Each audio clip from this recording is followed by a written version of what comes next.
আরেকটি কবিতা আবৃত্তি করছি আমার একক কাব্যগ্রন্থ ধনী গরিবের খেলা। একক কাব্যগ্রন্থ থেকে নিচ্ছি। ধনী এবং গরিব দুজনের ভিতরে আসলে তফাৎটা কি? ধনী গরিবের খেলা, লেখক আমি নিজেই, প্রদীপ হালদার। পেট জ্বলে ক্ষুধার জ্বালায় সইতে নাহি পারি, খাবার যদি না দিস মা করব আমি আরি। প্রত্যেক সন্তানই আসলে ছোটবেলা তার বাবা মায়ের সাথে এভাবে আড়ি করে যে আমাকে তাড়াতাড়ি খাবার দাও, নাহলে আমি রাগ করব। আসলে বাবা মা যে কোথা থেকে খাবার জোগাবে সেটা গরিব ঘরের হলে একমাত্র বোঝা যায়। তাই গরিব যারা তারাই বোঝে, ধনীর দুলালি বা দুলাল যেটাই বলেন তারা এটা বুঝবে না। এক মুঠো ভাতের জন্য মায়ের পিছু ঘুরি, বাবা যখন চাল আনবে চুলায় উঠবে হাঁড়ি। এক মুঠো ভাতের জন্যই কিন্তু আমরা কি করি, বাবা মায়ের পিছনে ঘুরি।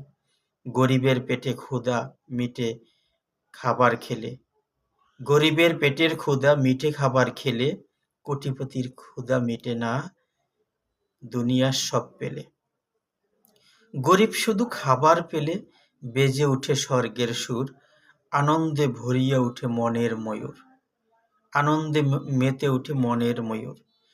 বড় লোকের পেট ভরে না কোটি টাকা হলে, গরিব মরে ভাতের জন্য ক্ষুধার পেট জ্বলে।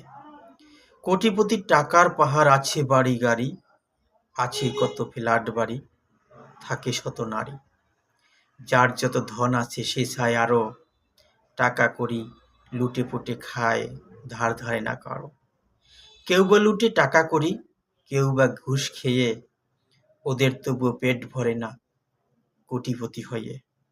গরিব মানুষ ভাতের জন্য করছে আহাজারি, কোটিপতির ক্ষুধা যত কিনে গাড়ি বাড়ি।